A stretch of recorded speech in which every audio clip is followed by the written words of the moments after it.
We need people to be able to look at what's going on and not turn away, not turn the page. And people are afraid to do that because they're afraid that if they did that, they would become hopelessly depressed and commit suicide. And so you have to demonstrate that, no, you can look that thing square in the eye and not look away at all and be utterly uplifted and joyful and live as if life was very beautiful indeed. Whatever separation there was all coming from our side. The earth had never pushed us away. And the moment that we made a gesture of reconciliation and honouring our pain for the world, the earth comes rushing back in, and that's what we experience. And I think that these ceremonies are like that. They've always been part of our existence for, 250,000 years, and it's such a relief to find our way back to them again. I believe I am a thread, weaving each moment to the next, changing colours with the seasons, dancing on the loom of life. For what reason? If I unravel through the eye of the needle, in all the trees and all the people, through all the knots of grief, twisting patterns that wind through the streets, I will come to the place where all threads meet. Yeah, I will come to the place where all threads meet, yeah. Welcome to the Rooted Healing podcast, where stories heal with words that weave us closer to our wild and interrelational nature. Today's guest is John Seed, a globally renowned rainforest activist, eco-philosopher, and one of the founding voices of deep ecology. Now in his 80th year, John has spent over 4 decades on the front lines of forest protection, spiritual ecology, and radical environmental education. He's the founder and director of the Rainforest Information Center, through which he's spearheaded hundreds of campaigns to save rainforests across the world since 1979. His activism has seen him participate in and often lead historic blockades that help protect Australia's most vital forest ecosystems. John is also a former child refugee, a poet, sculptor, songwriter, and filmmaker. His short films, some featuring David Attenborough, have amplified the plight of endangered species and precious ecosystems to international audiences. He's been awarded the Order of Australia Medal for his services to conservation and the environment, and remarkably, he's still on the front lines, recently arrested for blockading coal ships in Newcastle and locking onto a logging harvester to protect the endangered greater glider. John is also one of the originators of experiential deep ecology, a transformative approach to reweaving our sense of self with the living world, including that of the ecological self. His collaborations with Joanna Macy in the 1980s and 90s gave rise to powerful processes such as the Council of All Beings, which invites participants to speak on behalf of other than human life forms. As John has written, quote, "The Council of All Beings and other reEarthing rituals must be reincorporated into the very foundations of society, or else no amount of conservation of nature will stop the hemorrhage whence the very lifeblood drains from the earth." Deep ecology, as he shares it, is not just a field of philosophy, but a platform for practice, an understanding, guiding, a way of seeing the world and a way of living. It's a way of reclaiming our ecological identity. And it's experiencing a resurgence as more and more people awaken to the truth that we are not separate from the earth, but expressions of the earth. John's workshops today have long waiting lists, and he's now sharing his message with wider audiences through conversations like this one. This work deeply inspires our own year-long program, Deepen Your Roots, which draws from deep ecology, animism, and bioregionalism to help participants cultivate a living relationship with land, community, and purpose. So registration's not open for next year yet, but if you're curious, you can learn more via the link in the show notes. And in the meantime, we do have a free hour-long introductory workshop in embodied deep ecology. So you can follow the link in the show notes to access that. And we also have a space left at our signature psilocybin retreat, Earth Medicine, this September. So do have a gander if you're curious.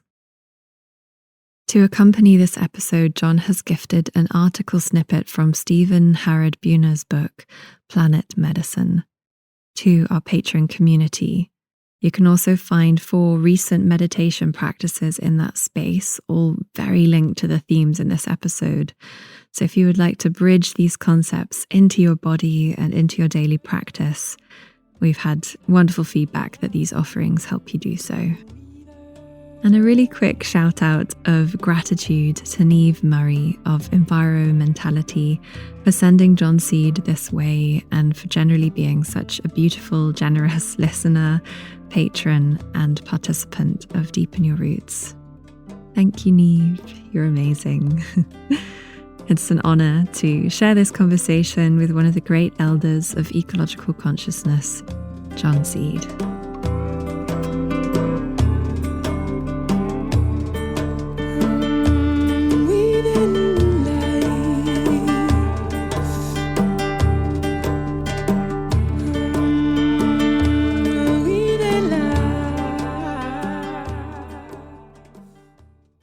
You've spoken about a time before your ecological awakening, to call it that, a period when your identity wasn't yet consciously entwined with the voice of the earth. Could you take us back to that threshold moment? Was there a particular experience that cracked the concrete and let the dandelion grow through? Mostly, I lived utterly estranged from the natural world and from other people. I was very distressed. I was a refugee arriving here at the age of 5 with my parents who had fled the Holocaust and had lost all of their families, and we were the only survivors washed ashore. It turned out that Australia was the first country that accepted us. Otherwise, we might have been in Argentina or we could have been anywhere. So my childhood and adolescence was very tormented, I would say. And really, everything just cracked open when I was 27. Through some stroke of fortune, someone gave me an acid trip, and that was that. Changed everything. My life just swung around entirely. I just became a different person from then on, but not nowhere near the ecological person that I became later. But through that and through at that time in the early 70s, that was not an uncommon experience. After trying valiantly to figure out some way to stay high, discovering that it wasn't possible, turning to meditation as many people did at that point, spending a month with Lama Zopa in Nepal in 1973 and doing Vipassana with Goenka in Bodh Gaya, returning to Australia and spending 5 years meditating as hard as I could, building a meditation centre, organising meditation retreats, getting together with other people like myself and building a community to be the caretakers of that centre, to grow our own food, to build our own houses, to deliver our own babies and to speak the truth. But one fine day in August of 1979, a neighbour appealed for help, saying that the Forestry Commission was coming in tomorrow to log the rainforest at the end of Terania Creek Road. Could we all come and help? And I didn't know there was a rainforest at the end of Terania Creek Road. I'd never been there. It was only a few kilometres from where I'd been living and meditating for years, but I had no interest in anything like that. But I was into helping the neighbours. And so I found myself there, and that was the next huge epiphany where I can only speak in metaphors. I can't remember what happened, but it was as if the forest knew me and called out to me, and it asked me to stand beside it. I was very bewildered. There was nothing in my philosophy at that point that had prepared me for, I wondered about my sanity. you know. But it was too beautiful, and so I just surrendered and never looked back. Mm. Yeah, I'd love to dwell there a little longer, actually, because those rainforest blockades of the 1980s were a turning point for environmental activism. What did that time teach you, not just about activism, but about human nature and our capacity for change?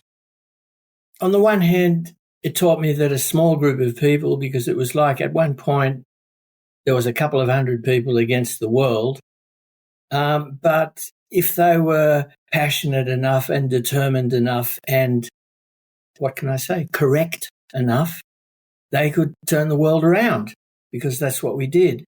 But on the other hand, there's plenty of people today, including me, that are just as passionate as that, and we're not having anything like those successes. And so I'd also have to say that there appears to be a wave from time to time in human affairs, and sometimes one happens to be fortunate enough to just be at that point, one can catch that wave. Within 18 months, of course, back then, nothing like this had ever happened before, and not only in Australia, but I think it's the first time in the world that there had been a direct action in defence of the rainforest. We were the first item on the news every night, and everyone was talking about it.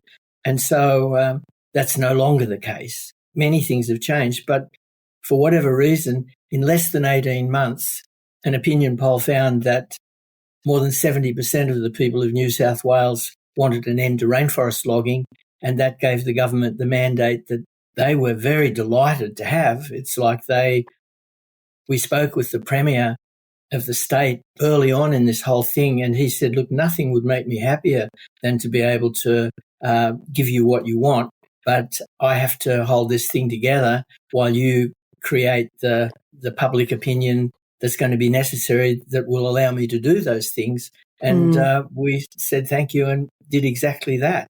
So then when that opinion poll showed that he had the mandate, Neville Rand created a string of national parks that stretched from the Border Ranges about 500 miles down to Barrington Tops near Newcastle, and they're all part of the World Heritage List now.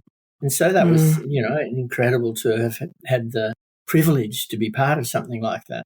I was a minor player.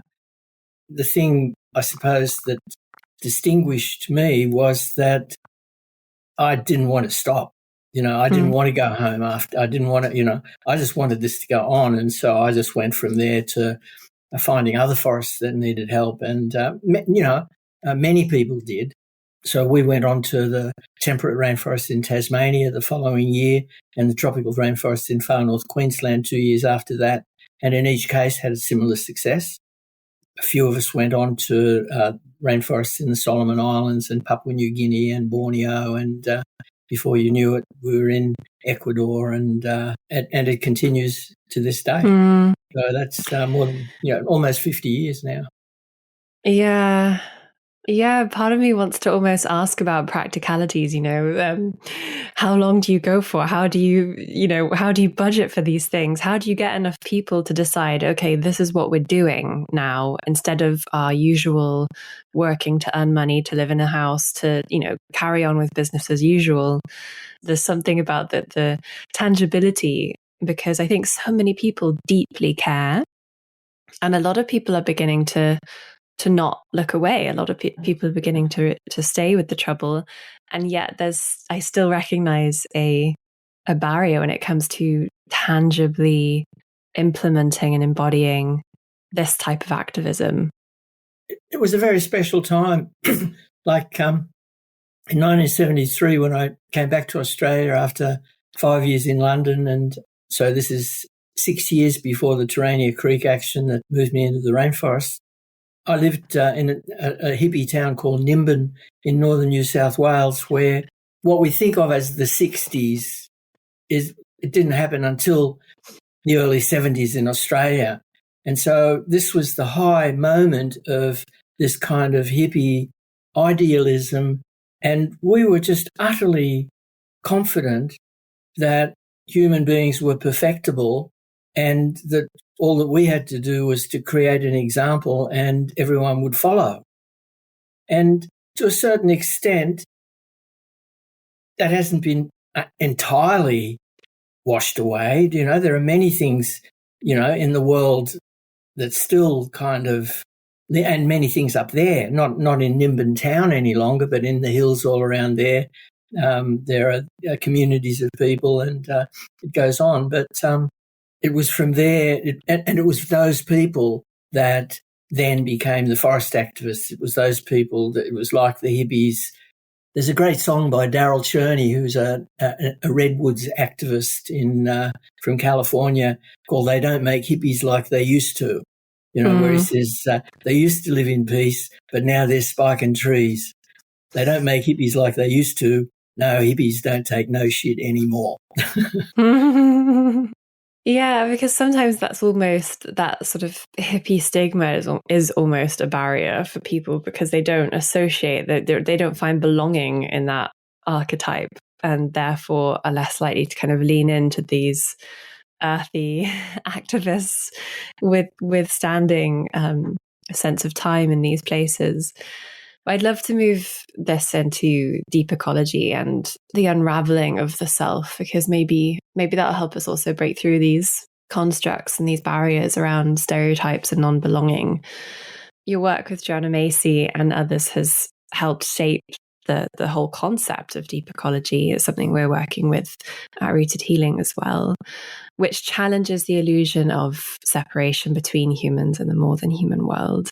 So in this time of unraveling, what many now call the polycrisis, how do you see deep ecology evolving in a way that meets people entangled in the race of modernity? I guess that's the question that I'm living. And so I'm doing, as far as I can tell, exactly the same thing that I've been doing since, I guess it was the 1982 or 1983 when Gary Schneider, the California poet, came to Australia, and he introduced me both to the Earth First movement and to deep ecology. It was the next extraordinary conversion for me, and it sort of swept me away in the same way that LSD and Buddhism and rainforests had done. And because it came at a time when, in spite of our successes in Australia, we were learning enough about what was happening around the world to know that for every forest that had been protected in the past decade, 1,000 forests had been lost. And clearly what we were doing, there was no way that you could save the planet one forest at a time. That unless we could address the underlying disease, the spiritual disease or the psychological disease that has entranced modern humans, so that the whole society doesn't understand that these are our life support systems. This isn't scenery. This isn't resources. We're not the spider in the middle of the web. We are just one strand in the web. And as we destroy other strands, we destroy ourselves. So deep ecology emerged as it became clear to me that, what Arnie Ness was pointing out was that ecological ideas can't save us. That just changing, up until then I'd thought that my job was to raise awareness, and that once people were aware, everything would be okay. And then it was clear that people were aware and things were far from okay. And Arnie Ness said that ecological ideas won't save us. We need ecological identity, ecological self. In order to nourish that ecological identity, which isn't something that needs to be created because it's who we really are underneath the social identity, which we've been, taught we are, that we've identified with, that the way to nourish that ecological identity was through community therapies, that this wasn't something that people do by themselves, that it's together that we create the consciousness and that we hold the consciousness that allows us to move beyond the social and to find our way back into the web of life. For a couple of years after learning this, I just took to it like another rainforest campaign, and I had a mimeograph machine and was cranking away at the handle and sending out flyers and lessons in every direction. But as Arnie had said, the ecological ideas, no matter how deep they are, won't do the job. And it was only when I had the good fortune to participate in a workshop by my next teacher, Joanna Macy, that the next piece fell into place, because I understood immediately the first weekend that I spent with her that she held the keys to the spiritual technology that would allow deep ecology to turn into the kind of community therapy that Arnie Ness was talking about. Joanna seemed to be just as excited about deep ecology, which I was introducing her to. So within a week of meeting each other, we were walking through the rainforest at Terania Creek, the first rainforest that we saved in New South Wales. And out of that grew the Council of All Beings, which was the first of the experiential deep ecology workshops, or what Joanna has recently been calling the work that reconnects. Both of us have been professing that ever since. I've got 2 workshops coming up later this month, one in Sydney, one in Melbourne. But earlier I was starting to say that I'm doing exactly the same thing. I'll be doing a Council of All Beings at those workshops, and it's no different than the Council of All Beings that I made with Joanna in 1986. But what's changed is that although the hippies and pagans and witches still enthusiastically come along, they are now being joined by a throng of, computer analysts and public servants and professors, and recently even a senator. And so I don't know what's happening, but I'm hoping that it's another wave, because I've seen a wave before and I know how profound waves can be. So it's not a result of anything that I'm doing. All that I've done is kind of kept my hands cupped around the little flame and kept it alive to this point. But all of a sudden it appears perhaps that the world's ready for some kind of a move. I'm a little annoyed that it's coming when I'm in my 80th year and haven't got nearly the energy or the cognitive bandwidth that I had half a lifetime ago. What can I say? Beggars can't be choosers. Yeah, that gives me a lot of hope hearing that. Yeah, there is. I feel it. I feel it. Certainly, there's substantial stream leading into the mainstream right now of deep ecology, spiritual ecology, honoring Indigenous wisdom. Maybe you can explain what a Council of All Beings is for someone who's not heard of that before.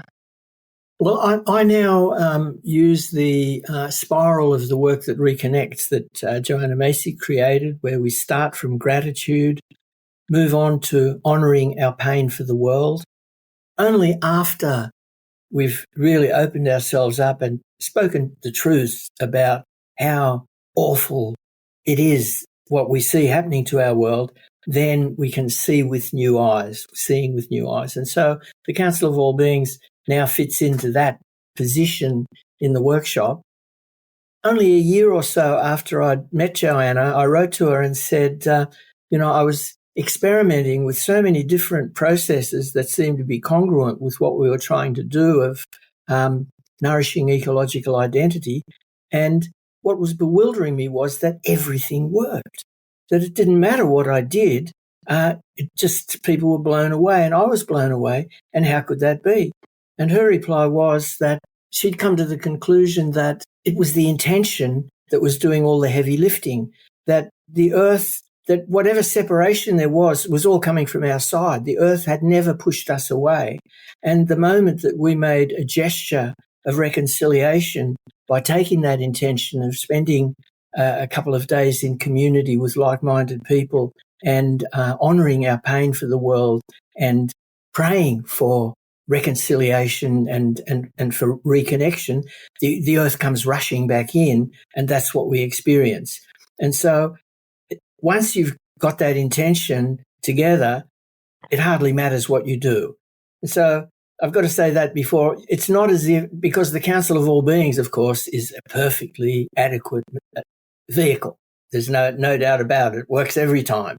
Everyone gets off. It's fantastic. But so would 100 other things done in that context. So after all of that, I'll say that in the Council of All Beings, first we've done that morning perhaps, or the day before, we've done the Truth Mandala, where people create a safe container by making agreements of confidentiality and other agreements that allow the most intense rage or terror or anguish or despair to be openly celebrated and to be welcome as wisdom, as the kind of truth that we need to hear in order for the scales to fall from our eyes. And we've all done that together. And then in the Council of All Beings, we have a quest which may be 5 minutes or it may be half a day, but where each of us finds an ally from the non-human world. Finds is not the right term, because it's more like we go out lamenting for a vision. We go out broadcasting to the universe, hey, I'm going to be at a Council of All Beings in a couple of hours and I need a non-human ally. No one has chosen me yet. Is there anyone out there who would like a voice, because I'm available? And then wait and see what happens. And that means that we then hear the voice that's going, oh, what fucking bullshit. And then we hear the voice that says, oh, no one's going to choose me. And, we have to go through all the things that, come up and just put them down and go back to waiting for something to call us. And if nothing's called us by the time the bell rings, we just choose an ally. It's fine. But for some people, that experience of vulnerability is actually the highlight of the whole weekend. Anyway, once we found our ally, we come back together and there's mask making material waiting for us, and we make masks to represent our ally, and then we walk through a ceremonial gate and enter the Council of All Beings, where we invite that non-human being to speak through us, to make use of our voice. And it's not necessary to believe anything. I don't have to believe that this really is the spirit of Echidna. We can think that it's a kind of a theatre, some kind of a morality play. It doesn't matter what we think. All that we have to do is to allow that childlike part of us that immediately knows what's going on to shine forth. And what I can say is that I've done this hundreds and hundreds and hundreds of times over nearly 40 years, that I've never been to the same Council of All Beings twice. That a conversation always emerges that no one has ever heard before, no one present has ever heard before. And it's always stunning. People are stunned by what it is. And so whether this is the Gaia, whether this is some part of our unconscious mind, it doesn't matter, but it's part of shedding the merely social identity that the weekend is devoted to. We've been experimenting with ways to bridge it into our online program as well, but to really have that moment of going out and all at once listening and being receptive and porous to a little robbing flying past or whatever it may be that says, actually, yeah, I want to come to this council. So potent. I love the practice. The part of the spiral where we really honor our pain for the world, I think this is such a huge piece. We've been working a lot with grief tending, and it's this idea that we're not going to look away. We're going to stay with this and process it and metabolize it. That can really scare people. What we're witnessing and what we experience in this world, like you said earlier, informed futility doesn't really work. We all know. But to actually metabolize it in our bodies is a whole other thing. What comes to mind for me with a lot of this ecological awareness and relating is that for someone living in the urban world, or indeed living in very rural monocultured landscapes, feeling that kind of intimacy with nature can be difficult. And also having access to these creative, authentic healing spaces. What are your hopes and yearnings for this to really touch people, even when they're deeply nestled in that race of modernity? I prefer to do this work in nature. I prefer to do this work in a forest, or by the seaside or something like that, because I prefer to live my life like that. But I've done it in tall buildings without any windows and with the air coming piped in from somewhere, and it works just as well. But there we need to realise that Joanna does this thing where she asks us to look around the room and trace anything that looks unnatural, trace it back to its origins. That bit of plastic, where did it come from? Oh, it came from oil. Where did the oil come from? Oh, it came from the bodies of dinosaurs, or and what about the concrete? Where did that come from? Oh, sand and lime, and it's just like, so we've pieced these things together in a way that perhaps is unskillful if we're looking at something sustainable, and if we're looking at how we can be around for another million years or something like that.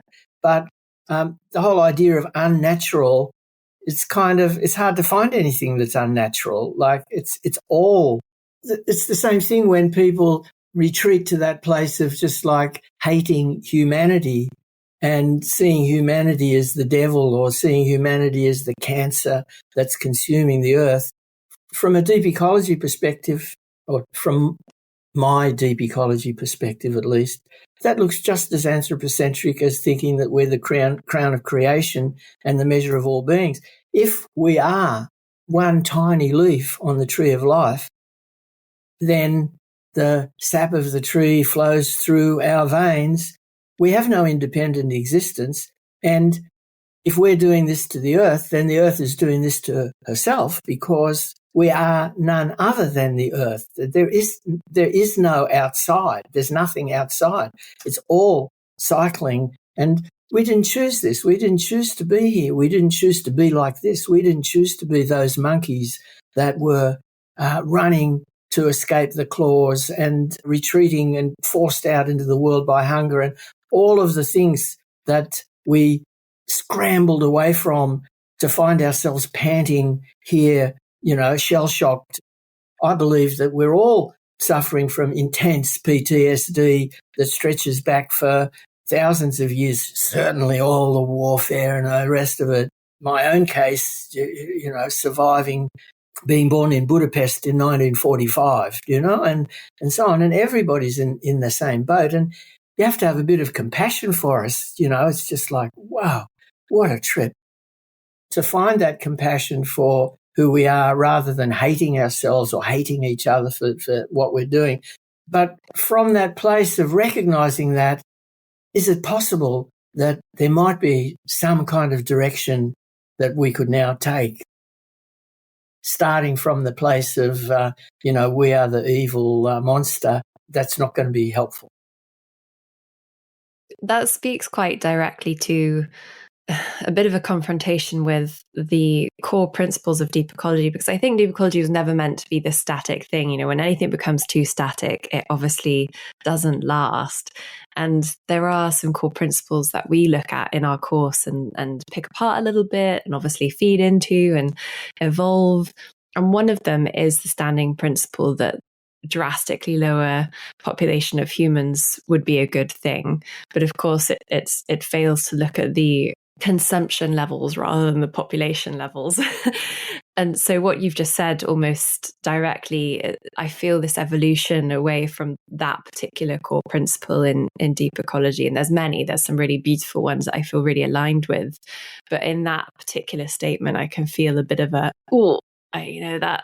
that's too simplistic. That's if we all found a way to live with less, but with a greater quality of life. You know, if we found a way to live with water, fire, breath, each other, food, we wouldn't need to necessarily reduce our human population. And this idea that the share or to spare argument, and this, you see it playing up in conservation, this real segregating the human from the rest of nature.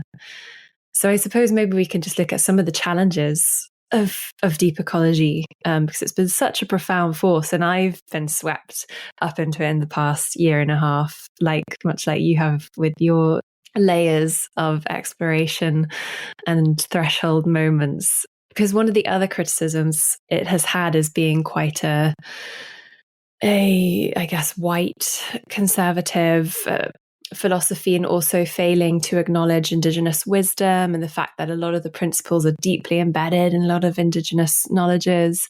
So maybe just honouring and naming and speaking to that a little bit now would be good.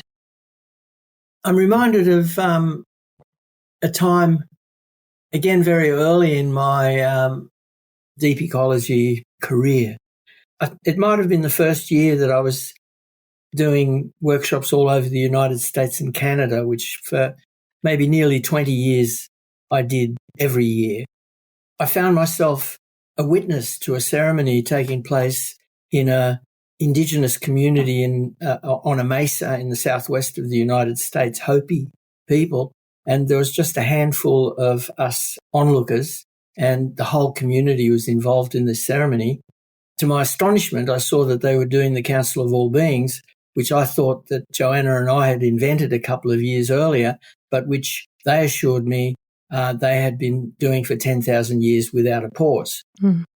After that, as I studied the matter, I found that I couldn't find a single example of an Indigenous community that had maintained its ceremonial life that didn't regularly, very seriously, the entire community get together to honour all our relations, to honour the earth, to remember who we are underneath that day-to-day social person.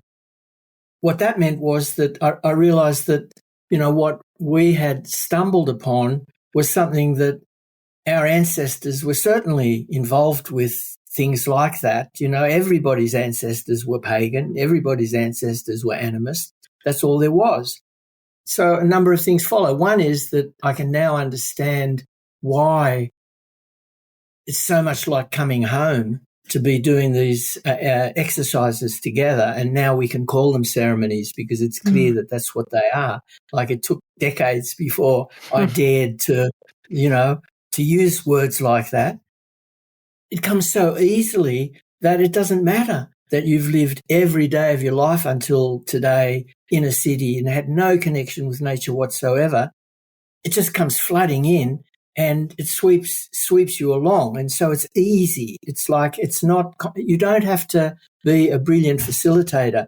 At the moment, in the hope that this wave is really happening, I'm training 3 facilitators in every workshop. And this next workshop, I've got an 18-year-old now. All I do is the introduction and a few poems and issue the invitation, and people who've never done this before run the ceremonies. And it's actually even better than when I do it, because when I do it, I say to people, it's got nothing to do with me. We're all going to have this incredible, enlightening experience, but you might mistakenly think that it's because I've been doing this for it's got nothing to do with that. And people nod, but at the end they say, "Oh, you were fantastic," and it's like, no, you don't get it.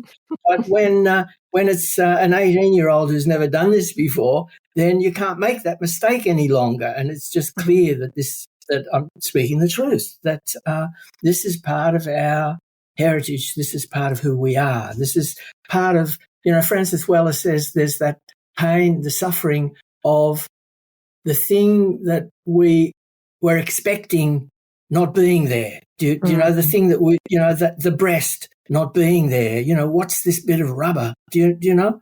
And I think that these ceremonies are like that they've always been part of, our existence for, 250,000 years. And it's such a relief to find our way back to them again. And I used to include, the Cherokee dance and things that we'd borrowed from other cultures, but soon discovered that they didn't take kindly to it necessarily, and that not only had we stolen everything else, but now we were stealing their ceremonies. And so I don't do that any longer, because once you've got the circle and once you've got the intention, and once the people have honoured our pain for the world, it all just falls into place by itself. Mm. A lot of us have been on some kind of journey and waking up to more Indigenous ways of being with and of the land, and then thinking, well, what's my piece of indigeneity? What's my heritage and ancestry? How do I connect with this land where I dwell now? And so that spoke to that quite perfectly. There's certain alchemy that we can all participate in that is ancient, and it doesn't have to be borrowed or taken. It can be alive in our collective memory and threads of being. You said before that the world is not given to us by our parents, but borrowed from our children. If you were speaking to the next generation of ecological stewards, what is the one message you would most want them to carry? There's this great Leonard Cohen song. It's one of the ones that he wrote just before he died, and it's about his approaching death, and where it's called Coming Home, I think. The voice of the song is not his own voice. It's the voice of Gaia or his muse or, his spirit, or where his poetry comes from. It's that voice. And that voice says, I love to speak with Leonard. He's a sportsman and a shepherd. He's a lazy bastard living in a suit. But he does just what I tell him, even though it isn't welcome.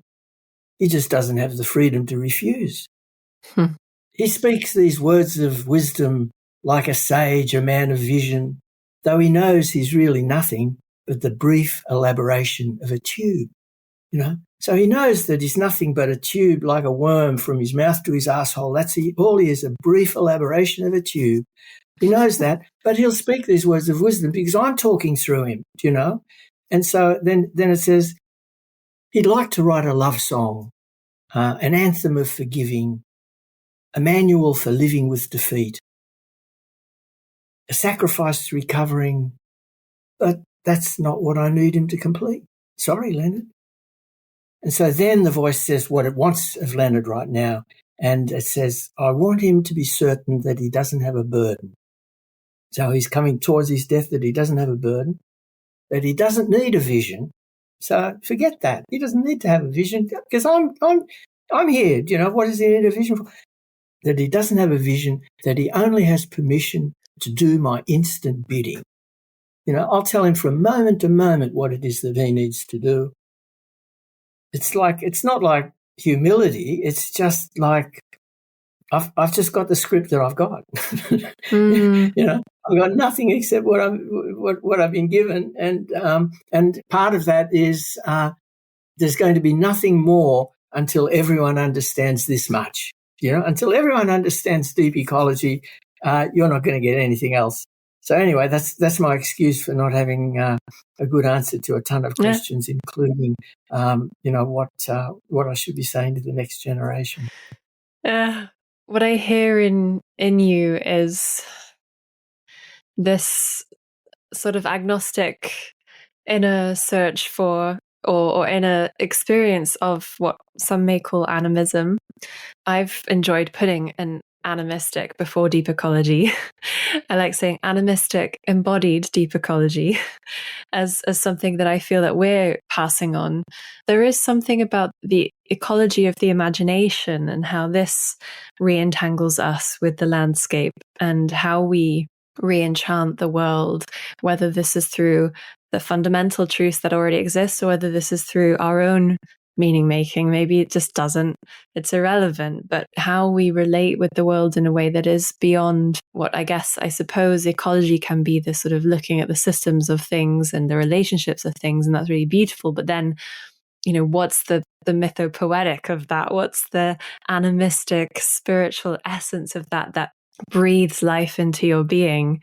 And I think language can be quite clumsy when we try to stumble our way through these hopefully inner felt experiences that I know that I want my life's work to be very focused on calling people into that type of intimacy with the land, the one that can feel really alive and enchanted and full of eros. And the one where we become worms as conduits of something beyond the constructed self. So I do enjoy that imagery you offered. It's such a treat for me to sit with you now as the founder and teacher of so many of the principles and practices that Ben and I on our program are carrying. I feel like maybe as we round now to a close, it seems apt and perhaps a little cliche to look at this role of active hope. You said you're in your 80th year Earthside in this particular expression of the rainforest, most recently emerged as human. You must have in your life witnessed such exponential growth of modernity, of technology, and technology's impact on how we live, the good and the bad.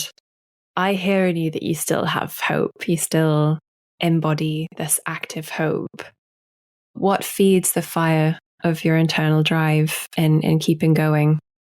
I guess what I'd like to say is that I think that the most important piece is, as a facilitator of a deep ecology, the work that reconnects, I get to participate in it often, at least 15 weekends in the last year, And that means that 15 Saturday mornings I've sat in a circle with usually 35 people, and I've listened to person after person wailing and screaming and throwing themselves to the ground, while others who'd never seen this before are totally stunned and shocked and look at me and I'm like, this is perfect. This is fine. I just have to hold that energy because I understand that this is the intelligence shining through, and I know what's going to happen next, which is that when the dust settles spontaneously, it's not like there's nothing up my sleeve, everybody rises to this ecstatic kind of place, because it's like underneath all of that unspoken anguish and rage, life is shining through. It's as if, we're terrified of these feelings. We've been taught to fear these feelings. If I were to fully experience the totality of the anguish that must be there based on what I know is happening to our world, surely I would be crushed. No, not in the least. Nothing like that. It's not like that at all. Those feelings are part of our intelligence. They're that part of our intelligence that preceded thinking. For 4,000 million years, every single one of our ancestors has been intelligent enough to reach the age of reproducing itself before it was consumed, without exception. Incredible. And all of that was done before we grew this bulge over our nose. So what we call feelings is what remains in us of this ancient, time-tested intelligence that has been sharpened in every generation, that in every generation, any mammal running towards something wagging its tail when it should be running away doesn't leave its genes in the gene pool. These feelings that tell us what's safe and what's dangerous and so on, that's what we call feelings, is what remains in us of this ancient intelligence. And so when this intelligence, its purpose is not to make us depressed or anxious or anything like that. It's just to wake us up. And that once it's clear that we've agreed to be woken up, then the feelings can coil back up, and there's no reason not to be utterly joyful. And indeed, there's almost a duty to be joyful, because we need people to be able to look at what's going on and not turn away, not turn the page to the comic book section or something like that, and people are afraid to do that because they're afraid that if they did that, they would become hopelessly depressed and commit suicide. And so you have to demonstrate that, no, you can look that thing square in the eye and not look away at all and be utterly uplifted and joyful and live as if life was very beautiful indeed. But the other answer to the question that I really like is I'm very taken by the work of Thomas Berry, and one of the ceremonies that we do on Saturday night usually is the Cosmic Walk, which is we recapitulate the entire universe's journey from the Big Bang to the present moment, singing a chant, I am a child of the universe. It's not just that this is the universe that we inhabit, but rather that we are that moment when the universe has come to a certain kind of consciousness in the human, and the universe is suddenly able to see itself for the first time, perhaps, and the universe gasps in awe and wonder to see the journey that it's trod. That's kind of where this ceremony takes us. It's poetically encapsulated in one line by one of Thomas Berry's colleagues, Brian Swim, the cosmologist, who said, "The Earth used to be nothing but lava, and now it sings opera." You know? And so it's just like, that is who we are. We are made of that material that used to be lava, and that lava has not just the ability to sing opera, but the propensity, the desire to sing opera. It's that kind of lava, you know, so that when our identification with this tiny little miserable person that we used to think we were, when that's kind of split apart by the passion of the feelings in the truth mandala, then there's nothing to prevent us from just expanding enormously. I don't know how people could answer your question who don't have the incredible opportunity that I have to sit in these circles 15 times a year, but that's my answer. Your answer really links so perfectly to this quote that I frequently read, that Joanna Macy included in her book, World as Lover, World as Self. You've said, "May we turn inwards and stumble upon our true roots in the intertwining biology of this exquisite planet. May nourishment and power pulse through these roots and fierce determination to continue the billion-year dance." Beautiful way to end. Thank you, Veronica. I'll be thanking Neve for bringing us together. The universe itself keeps on expanding and expanding in all of the directions it can whiz. As fast as it can go, at the speed of light, 12 million miles a minute, and that's the fastest speed there is. So remember, when you're feeling very small and insecure, how amazingly unlikely is your birth. And sink your roots deep into the galaxy dance of life, planet Earth. Yeah, sink your roots deep into reality, dance your life for planet Earth. Thank you for being here with the Rooted Healing community. Head to rootedhealing.org to learn more about our work and to join us at a gathering or on a course. All healing, tending and connecting our inner and outer landscapes. We offer safe and integrative psilocybin retreats, ancestral immersions and pilgrimages, and online programs in animistic embodied deep ecology. Visit patreon.com/rootedhealing to keep these conversations in your ears. Thank you so much to all who are already inhabiting that space. You can also help spread these conversations by rating 5 stars, subscribing, sharing, and reviewing. Thank you. The music in this episode is from May Bird, Eric Idle at the end there with those closing lyrics that are written by John Seed, and Bonnie Medicine. I'm your host, Veronica Stanwell. Thanks for listening.